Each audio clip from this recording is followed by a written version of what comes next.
కార్యకర్తలు కూడా బాగా పడుతుంది చెప్పండి. కృష్ణా నదికి వచ్చినటువంటి వరద కానీ బుడమేరులో వచ్చినటువంటి వరద కానీ మొత్తం కూడా ఎన్టీఆర్ కృష్ణా జిల్లాలు రెండింటిని కూడా అతలాకుతలం చేశాయి. ముఖ్యంగా బుడమేరు పక్కన ఉన్నటువంటి మరి విజయవాడ అలాగే ఆ పరిసర ప్రాంతాలన్నీ కూడా నీటిలో ఈ రోజు వరకు కూడా ఇవాళ దాదాపు 7 రోజులు అవుతా ఉంది. ఇంకా నీటిలో చాలా ప్రాంతాలు ఉన్నాయి.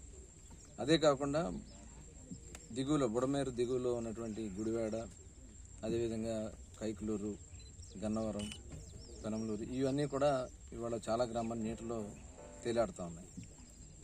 మరి ఈరోజు గుడివాడ కాన్స్టిట్యున్సీలో మరి స్థానిక శాసనసభ్యులు వెనుగండ్ల రాము గారు, అలాగే పార్లమెంట్ సభ్యులు గౌరవనీయులు బాలశౌరి గారు, అలాగే మాజీ శాసనసభ్యులు రా వెంకటేశ్వరరావు, ఇంకా పెద్దలు నాయకులు అందరితో కలిసి మేము ఈ గ్రామాలన్నీ కూడా పడవ మీద సందర్శించడం జరిగింది.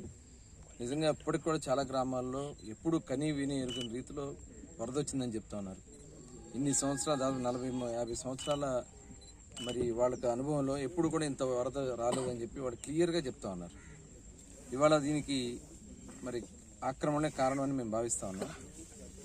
అలాగే లాస్ట్ గవర్నమెంట్లో ఇష్టారాజ్యంగా కట్లని తవ్వుకెళ్ళిపోవడం, మరి ఏదైతే స్ట్రెంథన్ చేసుకోవాల్సిన బండ్స్ అన్నింటి కూడా మరి మట్టి అంతా కూడా అమ్ముకోవడం జరిగింది. దానివల్లే ఈ పరిస్థితి నేను భావిస్తూ ఉన్నారు. నందివాడ మండలం అయితే దాదాపు 6,000 మందిని పునరావాస కేంద్రాల్లో ఉన్నారు.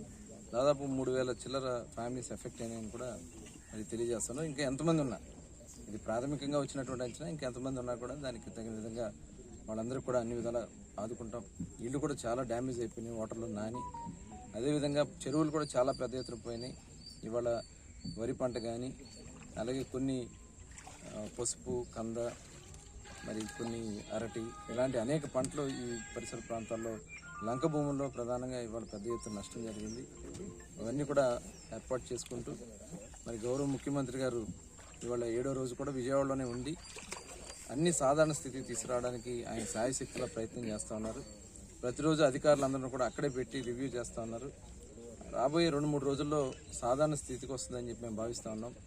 ఆల్రెడీ రేషన్ కూడా అందరికీ అందజేయడం జరిగింది. 6 రకాలైనటువంటి వస్తువులు అవన్నీ కూడా అందరికీ ఇంటింటికి పంపించడం జరుగుతూ ఉంది. ఇదే కాకుండా ఇవాళ ఎన్యూమరేషన్ కూడా స్టార్ట్ అయింది. 10వ తారీఖు వరకు ఎన్యూమరేషన్ మొత్తం కూడా అందరూ అధికారులను ఇళ్లకు పంపించి వ్యవసాయ భూముల మీద పంపించి దాదాపుగా 6,900 కోట్లు అంచనా వస్తూ ఉంది. ఇవాళ ప్రాథమికంగా వచ్చినటువంటి అంచనా ప్రకారం 6,900 కోట్లు నష్టం జరిగినట్లుగా భావిస్తూ ఉన్నారు. అవన్నీ కూడా కేంద్ర రాష్ట్ర ప్రభుత్వాల సపోర్ట్తో, అలాగే వాళ్ళ దాతలు కూడా చాలామంది స్వచ్ఛందంగా ముందుకు వచ్చి మరి కోట్లాది రూపాయలు వాళ్ళు కూడా ఇస్తున్నారు. మనస్ఫూర్తిగా వాళ్ళందరినీ కూడా అభినందిస్తూ మరి సాధారణ స్థితికి అతి త్వరలోనే రావాలని చెప్పి మనస్ఫూర్తిగా కోరుకుంటూ మరి ఈరోజు తెలుగుదేశం పార్టీ నాయకులు కానీ, కార్యకర్తలు కానీ, జనసేన నాయకులు, కార్యకర్తలు కానీ స్వచ్ఛందంగా బయటకు వచ్చి వర్క్ చేస్తూ ఉన్నారు.